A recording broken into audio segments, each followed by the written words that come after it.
GM. Welcome to what's going to be another great episode of DevNTell. So if you didn't know, DevNTell is a 30-minute podcast held every week for founders, hackers, and anyone in between to come on the show and showcase their product. And today I'm ecstatic to welcome Jake Hall, who's a DevRel at Hedera HashGraph. So if you didn't know, Hedera is an open source, leaderless proof-of-stake network that powers the next generation of the web. So if you stick around for today's episode, you'll see Jake give us an overview of Hedera, a brief recon of how HederaCon went yesterday, and how you can start using Hedera today. All right, let's get into it.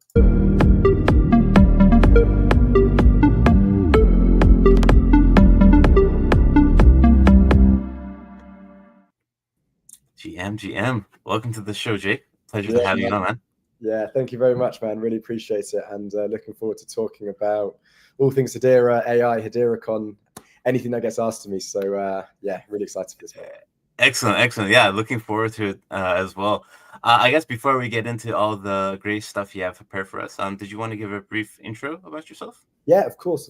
So I work at HashGraph. HashGraph it's a bit confusing. I think other blockchains have a similar multi-organizational structure. Hedera is the blockchain. That's our limited company based in the United States, registered in Texas. They've got the governing council who basically operate the day-to-day, the network and the nodes, and also help with the strategy of the network.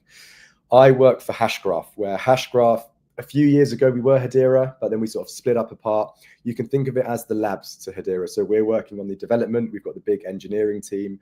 I'm also part of the marketing team, where there's obviously a lot of support with marketing that happens from HashGraph. So I'm in developer relations, as I mentioned, sitting under the marketing section. But yeah, that's sort of a quick background about me in terms of what I'm doing at the moment. And I've been in this position since November. So I joined HashGraph in DevRel since November. First DevRel role, actually, but sort of I've been doing it without realizing it for the past 2 or 3 years. So I've been building in the community, specifically on Hedera for about 3 years now. And yeah, when I found out that there was this DevRel opportunity, and I was like, you can get paid for this? Sign me up. Because I was doing a lot of content before anyway. I was doing a lot of telling people about the network and trying to get people to give it a try. Awesome, man. Yeah. A lot of folks don't realize they're doing the work of DevRel. So that's how they end up getting the jobs they do. That's amazing, man. I guess prior to that, do you want to dive in a little bit around your background in tech? Like, did you start off your tech career in Web3, or were you doing software development or something else before? Yeah, so I guess the first time which I dabbled in tech, I've always been more of a mathsy, scientific person. So that's been my strongest set of skills, as I think a lot of engineers in this space and a lot of people in this community. Besides all of the amazing artists, I take that back. We've got amazing diversity of all sorts of talents in the Web3 space, which is why it makes it so good. But I first dabbled in web development when I was pretty young, when I was maybe 12 or 13. And that's just because, I don't know, I somehow, well, I guess I wanted to learn how to build a website, and I just sort of I went through and did it, and just with HTML and a bit of CSS, bit of JavaScript, pretty superficial stuff. And then I took a bit of a break, and it was actually when I was about 17, 18 when I really started going back at it again. And I'd still always been quite interested in coding, and then I had some, I guess, entrepreneurial ideas. I've always been a bit entrepreneurial, and often you need to have a website to show your amazing $1 million business idea that you have. So that's when I got back into it and back into web development, and this time was a bit more mature. So as opposed to just being your vanilla HTML and CSS, that's when I started getting exposure to front end frameworks like React. Started looking more into the back end side of things as well. And since then I've just been coding pretty much non-stop, every single day at least. And when I got into Web3 a few years after that, when I was essentially buying Bitcoin, buying Ethereum from an investment perspective. And I was kind of like, okay, well, what actually does this blockchain do? So I started reading into it a bit more, and started looking at Solidity smart contracts for obviously the EVM, and started playing around with it from there. and then ultimately pivoted, found out about Hedera, and sort of then basically got stuck in the Hedera ecosystem. Not that it's a bad thing at all. It's a very, very fortunate thing to be stuck into. And I've basically been developing on Hedera, for about the last 3 years. So that's sort of my journey. It started with more Web 2 stuff, but pretty quickly pivoted to Web 3. And I've always been quite a strong affiliation to these concepts of ownership, and then also the operational efficiencies that can be achieved when it comes to tokenization, given you're sort of transacting tokens all on chain, and also like the democratization that it can really bring on sort of multiple perspectives. But I think the one example which I often give is how you can have exposure to particular asset classes from anywhere in the world, theoretically, which previously you might need to have $50,000 for, which immediately rules over 95% of the world's population. So having this tokenization, fractional ownership, and all of that stuff which tokenization of real world assets enables is quite exciting for me in that regard. Yeah, definitely. I think it's something like a very subtle piece not a lot of people understand, or don't grasp immediately, but it's a very powerful concept. And your origin story is very, very familiar. A lot of folks have started in the space just as speculators, but then went down the rabbit hole. Yeah, exactly. Well, so totally self-taught when it comes to development, which I think has its pros and cons. But I'm always looking to keep up skilling, and I guess more of the recent one is AI. I'm sort of heavily, at my role at HashGraph, heavily involved with AI agents. I also did start getting into sort of leveraging generative AI a couple of years ago now, in the sense of not just for accelerating the development, but also building applications with LangChain, RAG, that sort of stuff. So it's really nice now to see there is convergence between AI agents and sort of the frameworks that have been happening kind of in parallel. They do now seem to be converging. And there is a nice intersect of AI and blockchain, which I'm really, really excited about as well. Yeah, for sure. Like just a year or two back, whenever I mentioned rather, like how AI and Web3 would intersect, a lot of people were like, oh, it's not really there yet, so on and so forth. And then it's like, oh, bang, it's like, oh, like, it's all the rage now. It's all the rage now. Yeah, exactly. Amazing, man. And you're at ETH Denver, correct? That's correct. So I got here, flew over from the UK. That's where I live. I'm from England. Half English, half Spanish, but I've grown up in England my whole life. And got here on Saturday. Bit of jet lag, but straight at the event on Sunday. Good sort of initial networking, telling people about our bounties, which I sort of briefly mentioned. So obviously, if you are at ETH Denver and you're watching this, then we definitely come over to the Hedera booth. We've got $50,000 worth of bounties, so pretty big prizes there. There is a $20,000 bounty for EVM development, so the winner will get $10,000, and then there's prizes for second, third, and fourth. There's a $25,000 bounty for AI agents. Again, winner gets $15,000, and then second, third, fourth also get a smaller chunk. And if you're sort of interested in Hedera, maybe you're watching this and you're like, Hedera, I've heard of it. I see them maybe at ETH Denver, but you don't know much about it. We also have a smaller track, Hedera Explorers, which you just need to use any one of the Hedera services, build an app, and there's 5 $1,000 prizes on the lines for that one. Wow, a lot of money to be made, and all you gotta do is hack. All you gotta do is hack, and you can also, like, I don't know, let's say you do a EVM track which uses Chainlink or whatever. If Chainlink have a bounty, you can actually apply to both as well. So there's no harm in strategically identifying where are the overlaps. Definitely, if you are looking to use like oracles and bridges, this is some stuff which Hedera we've been integrating and really focusing on over the last year, really ensuring that we are totally EVM compatible, and we offer all of the tools that EVM builders need to have to make sort of these interoperable apps, which is what the future is. 100%.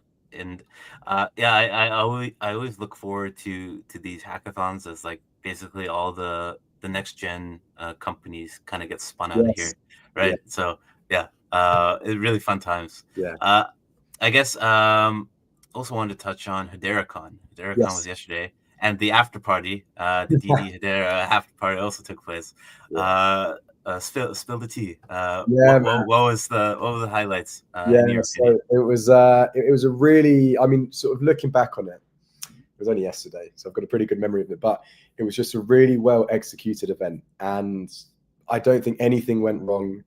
A big shout out to the whole team who've organized it, particularly some colleagues within marketing of mine. So Lena, Alison, if you're watching this, big thanks to you. You really did an amazing job. It was everything on time. We had some really big names, amazing talks. I mean, one of the highlights would, of course, been Lehman Baird speaking with Charles Hoskinson. So Lehman is the founder of Hedera, founder of the HashGraph consensus algorithm. He's still obviously heavily related within the business, as well as Charles Hoskinson, as everyone knows, the founder of Cardano. So they were both on stage showing some really fascinating insights, like proper big picture stuff. Almost all of us devs and DevRels, we get not bogged down. We're here speaking with the people on ground. But obviously these guys, they're looking at the strategic 5-year, 10-year plan, identifying which countries and how to deal with particular countries based on politics and whatever. So getting that understanding, I just thought was really great. And that's just scratching the surface in terms of the quality of speakers. We had a main stage. All of this, by the way, has been recorded. So I think if you go to the Hedera channel, you'll be able to find it. But we had a main stage with some really big names. I mean, we had guests, obviously, within the ecosystem, but also people from Swift came over. Loads of people who I would have missed. And then we had a nice tech stage as well, which, again, if you're a techie person looking to find out a bit more about Hedera, that tech stage is going to be a great place, because we got sort of all of its really, really high quality audio footage, that sort of stuff. But a lot of the most recent innovations that have been going on within the Hedera ecosystem from the technical level was covered on that part. So definitely recommend it to check out the hedera.com website, have a look at the live stream, and find something which you're interested in, skip through to it, give it a like and subscribe. But yeah, it was great. Food was good. The vibes were really good. There was some community members who had their stalls up. Yeah, it was just a really, really good day. I think definitely superseded my expectations. A nice balance of people within the ecosystem, developers, as well as the retail community, Barbarians, and also people who are looking to maybe didn't even hear about Hedera, or have heard about it but haven't really stepped foot in. And I think that was just a testament to the quality of speakers and the organization of it. It was really good. Amazing. Love to hear that. And yeah, I'll definitely be checking out some of the videos. So unfortunately, wasn't able to make it ETH Denver this year, but that's that. Yeah. Pardon me? Have you been to ETH Denver before? I have not. Okay. One of these years, I'll make the trek down. But we'll meet up when you're here. Yeah, looking forward to it. Yeah, I guess with that, did you want to bring up the content you had prepared? Let's do it. Yeah. For sure. So I guess just quickly before I do pull it up, what I'm about to share is specifically regarding AI agents. So I mentioned earlier we have one of these tracks at ETH Denver, AI agents. That's not right, actually. It's AI or AI agents. So anyone can build any sort of AI tool, maybe like data provenance on the training side. But I'm going to be focusing this quick demo on the AI agent side of things. It's not, if you're watching this in the future after ETH Denver's over, we still have lots of hackathons planned for AI agents. So I think this is going to be quite good. And then I'm just going to be sharing some of the recent open source stuff which we've been doing within the AI agent space. So I'll share my screen now, entire screen, and there we go. Is the screen on the stage? There we go. Cool. Okay. Right. So yeah, let me just show. So in terms of AI agents, we have this is currently the SDKs, the developer kits that a developer who wants to build on Hedera, build an AI agent on Hedera would use. So we've got the Hedera Agent Kit SDK, and I'll obviously go into what that is. We've got the Hedera ELIZA plugin, and we have the Hedera LangChain/LangGraph agent implementation as well. And to give a quick summary as to each one, I'll deep dive into them and show them in action. The Hedera Agent Kit SDK, we can find it over here.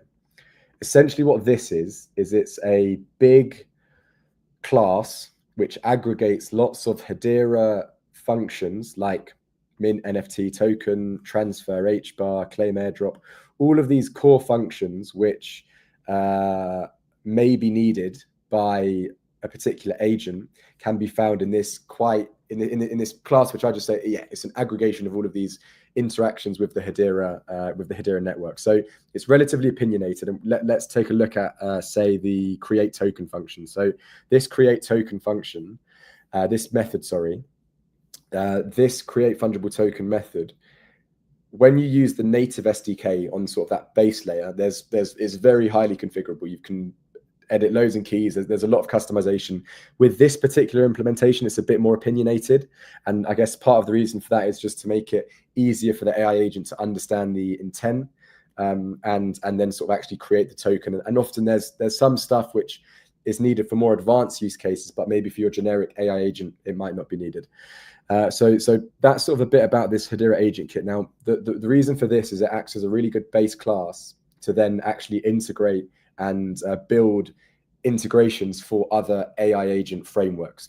Had the ELIZA plugin, of course, being one of them, as well as the LangChain framework. So in both of these ELIZA plugins and the LangChain agent, we are importing the Hedera agent kit SDK and using that opinionated class and all of its easy methods to allow the agent to have the tools that it needs to interact with the Hedera network. So that's sort of a bit about the architecture. And then you can find these repos. I mean, if you have a look at my, I've got this document up. This is sort of aimed at people at ETH Denver at the moment. You can find this on my Twitter. It's the pin post at the moment. My Twitter is jcool3, JAYCOOL3. And it basically gives all of the repos and everything like that, all of the setup that's required. We can play around with it today as well. And yeah, but the repos are also here, totally open source. I mean, if you want to contribute to it, amazing, please do. It also counts as one of the AI/AI agent submissions if you're contributing to our agent kit. We had a really cool, guest or a cool builder at ETH Denver who I was speaking to just the other day. And then I come back to my hotel and find out he's already raised a pull request for SaucerSwap, which is one of our decentralized exchanges. So that was a really heartwarming thing to see. But again, the Hedera agent kit's open source. We've got this Hedera ELIZA plugin, which we're working to get pulled into the ELIZA plugin registry. And I think now's probably a good time for me to, I guess, I'll show the LangChain agent in action because I've got it open. And I mean, here what I've got is I've cloned the Hedera agent kit SDK repo. So that's here, that's this one. I've cloned this repo. Also inside of this repo, we have our LangChain agent, all of the tools for our LangChain agent. So sort of this is the LangChain implementation of our Hedera agent kit. And I've cloned that. I've obviously got my environment variables all set up. And you can sort of run a test with it just by obviously doing the npm test script. And what it does is it gives you the option to basically chat with it. So we can see some of the functionalities that are currently supported. So I'll enter the chat mode. It also does have an autonomous action mode, which is a bit not very useful at the moment. But we can sort of ask it generic questions like, let's see what it does first. Hey, what can you do? And it should give back all of the tools it has access to.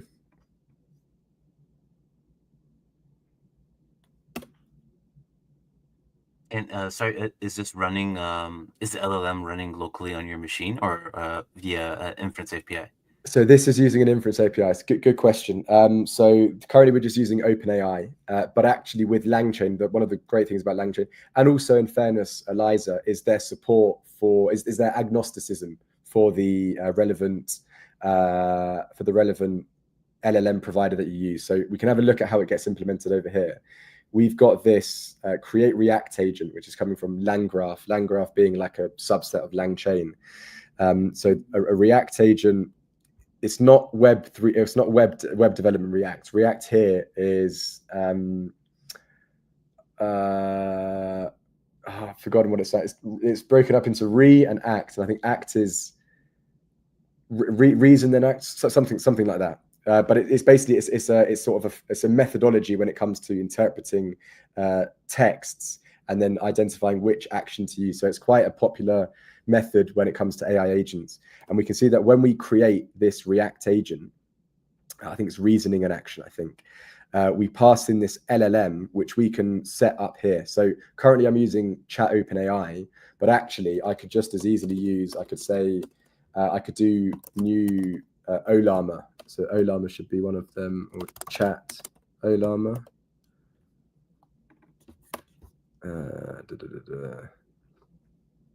I might need to install it separately, but it's essentially my point being is that you can use other, you can use Anthropic, you can use Olama, where Olama is a sort of something which you run locally. It's that little tool up here where you can then get open source models and you can run it on your local computer. I do find that typically unless you can get like maybe a 70 billion parameter model for Olama, for something like Llama 70B, the smaller models sometimes don't pick up the correct action as well as the likes of GPT-4 and obviously the other reasoning models that are around there. But it's very flexible, and it's also very flexible with ELIZA as well. You can really plug in whichever LLM you want to use, which I think is very helpful. And you can also create these multi-agent flows where, okay, you've got one agent which uses GPT-4 because maybe it needs to be able to understand what is the user's intent out of these 12 tools which I have. Which of them do I need to, out of these 12 tools which I have, which of them do I need to call? Maybe for that one, you want to use a bit more of a mature state-of-the-art model. Whereas after that's done, maybe you just need to do some post-processing afterwards. And in that case, you can probably outsource that to a local model, which is running like a 7 billion parameter model that can basically run on most computers pretty well now. But we can like ask it to create us a token. So create a token called DevDAO, and well, let's do it. We'll do it properly. We're going to developer DAO and symbol DAO. Now it should be intelligent enough here. I've not given it enough information, but LangChain, I think because of the reasoning, this reasoning then action. Oh, it's done it. Okay. So, sometimes what happens is it goes, there's more, you need to give me more information. But I guess we've got default parameters here. So if maybe if I didn't give it the name, it'd go, you need to give me more information. And it would then ask the user to obviously prompt it again. But as you can see, we've now created this new token. We can then say, okay, airdrop that token to, I can just spin up an account of mine quickly. Testnet one, that's not the right one. So I can we can just say, yeah, send it over to this account.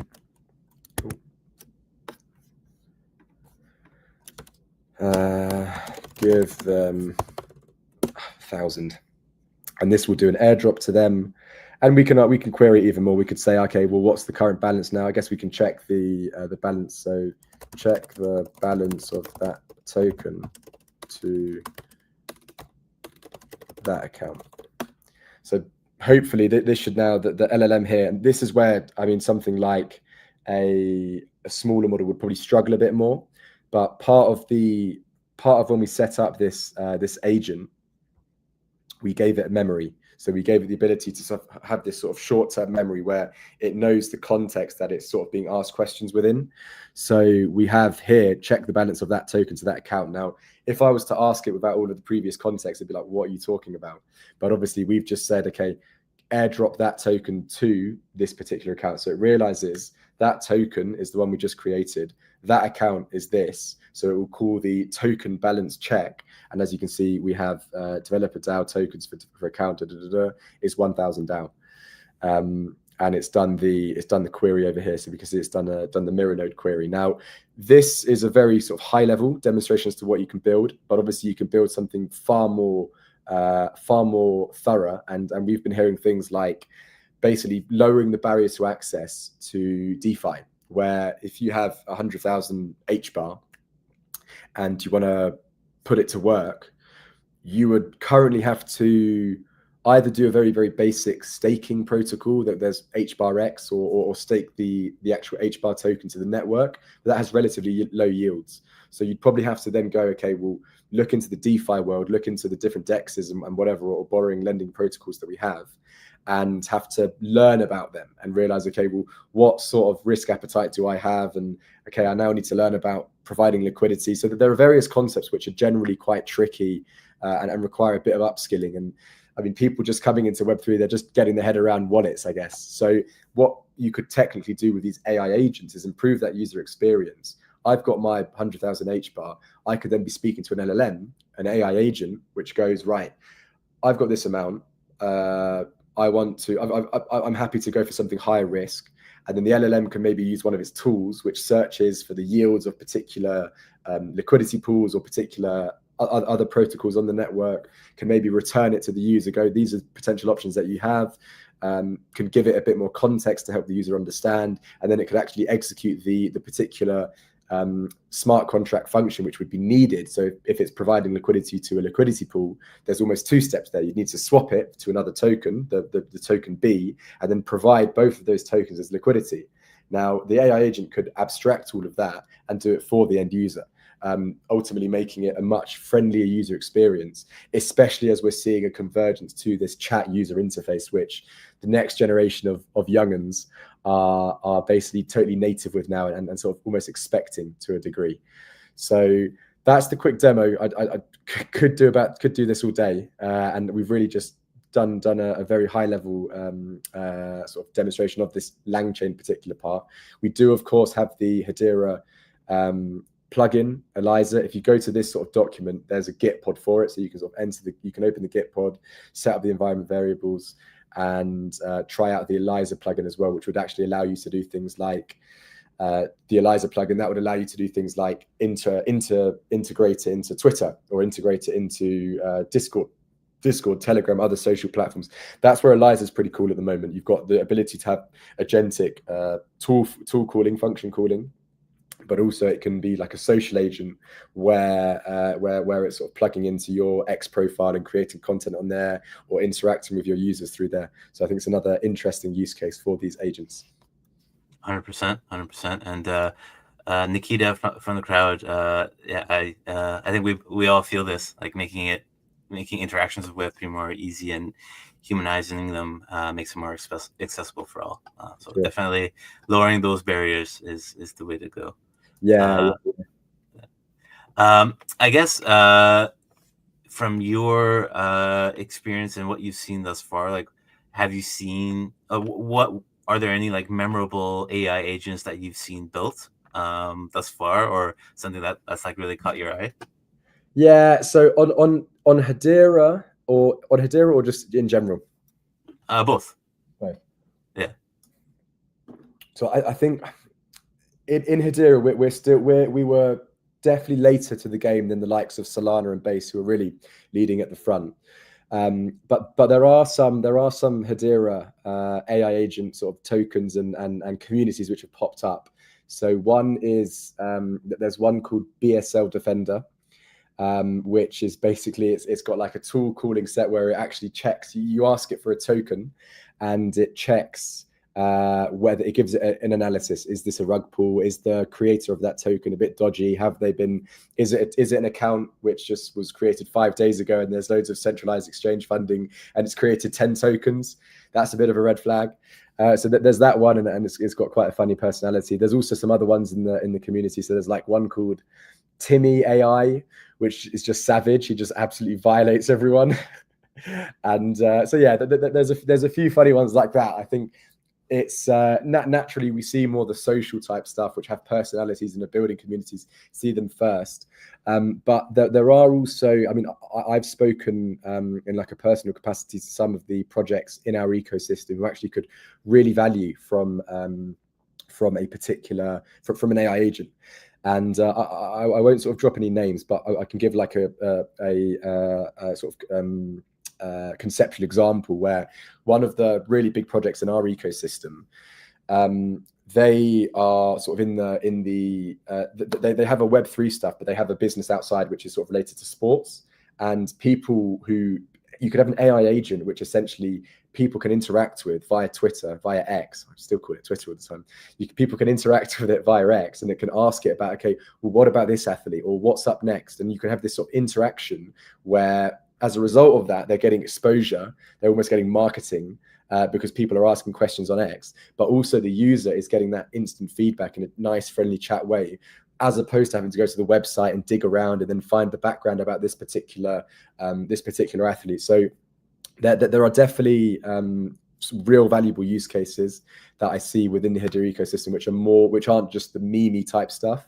And then I think outside of the even the Web 2 and even the Web 3 industry, we're definitely seeing a lot of exciting businesses starting to adopt AI. Their risk appetite is getting a bit more receptive to AI now. I think a couple of years ago, I was working at HashGraph.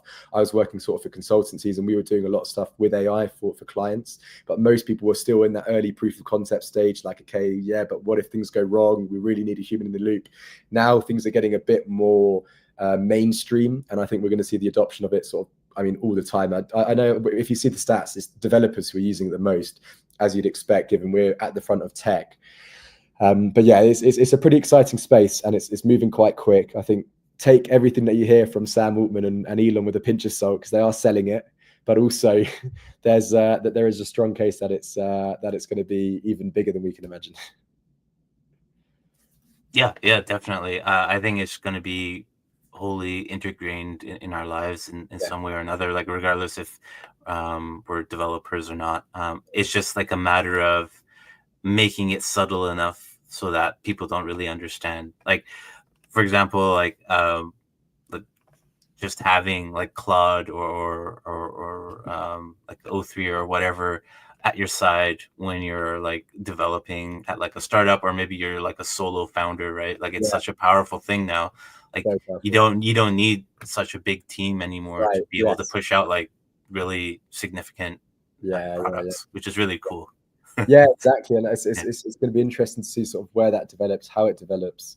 But totally, you can have like a team of what would take 5 devs is now 1 dev plus an AI co-pilot. And I think you look at these sort of events historically, you've got every time there's an industrial revolution, people are like, oh, it's going to take jobs. But often what does happen is more jobs are created. So I don't know if this is the outlier. Maybe this is the final one where game over, and I don't know, or not, or we're a product of the typical human experience where we think, this is the end, and then actually loads of new innovations come out, and productivity increases, sort of equality around the world gets better. That'd be good. Humans are pretty good at adapting, so yeah, that's it. Yeah, I'm sure it'll work out. We are unfortunately getting close to time. Just a couple final questions. Obviously, you see AI agents as one of the leading trends. Is there anything else that kind of excites you in the Web3 space now? Yeah, like for sure. There's a lot of stuff. I think I touched on it slightly earlier with that sort of real world asset tokenization and that democratization of exposure to asset classes which weren't possible before, and the fact that someone from a part in the world where their currency is much weaker, they could actually invest $10, $20 into something where previously it's just totally ruled out. So that does excite me. And sort of the actual instruments, the financial instruments that can technically be created. This is another thing where it's just, we can't even really imagine what can be created because of the operational and operational efficiency that gets enabled by DLT and atomic swaps, and also the sort of just efficiencies of it, like the fractional ownership. These are things where traditionally, if you're doing this in TradFi, you need like 100 employees working on 100 different Excel spreadsheets to keep everything up to date. It's just not very feasible. But actually, when you have it built into a smart contract logic, it's native to the protocol.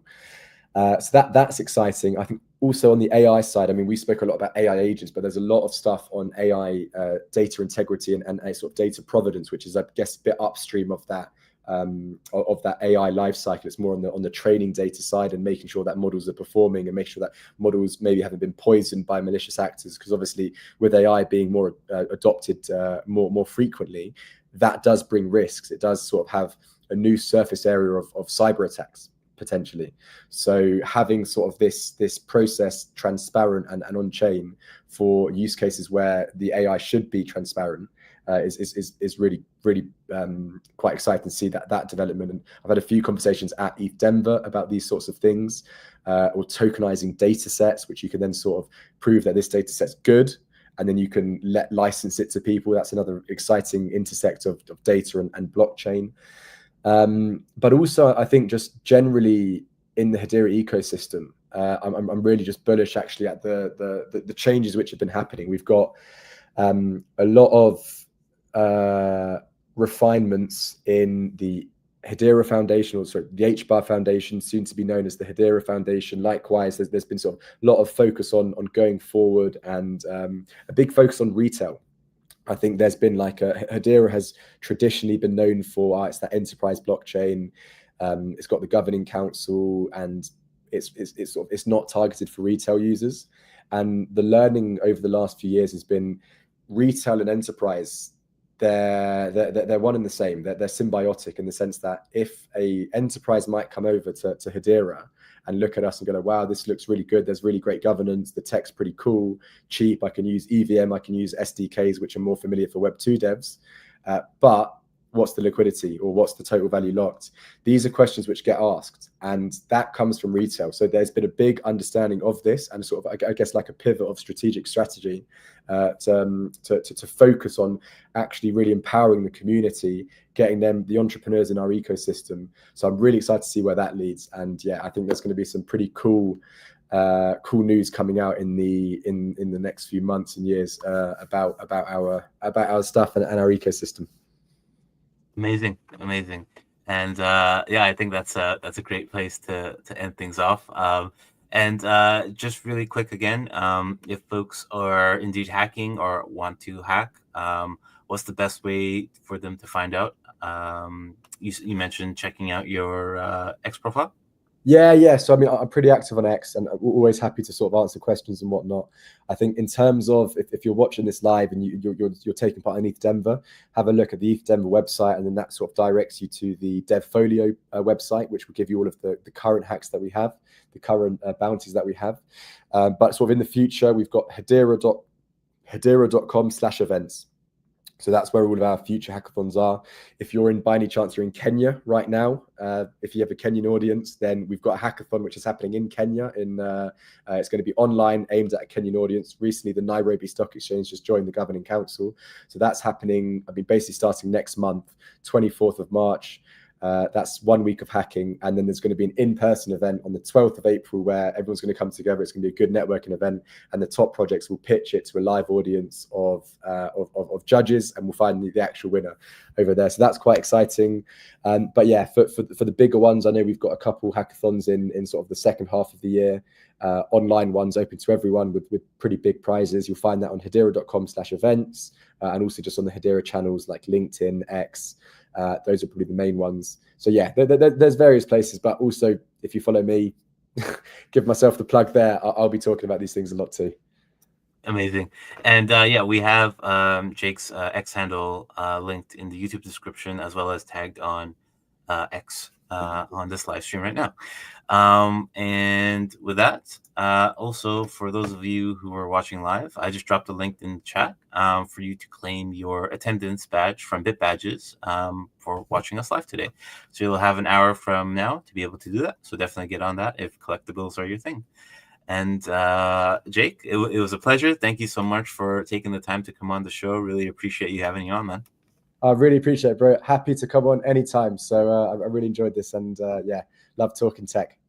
Excellent. Yeah, looking forward to it, man.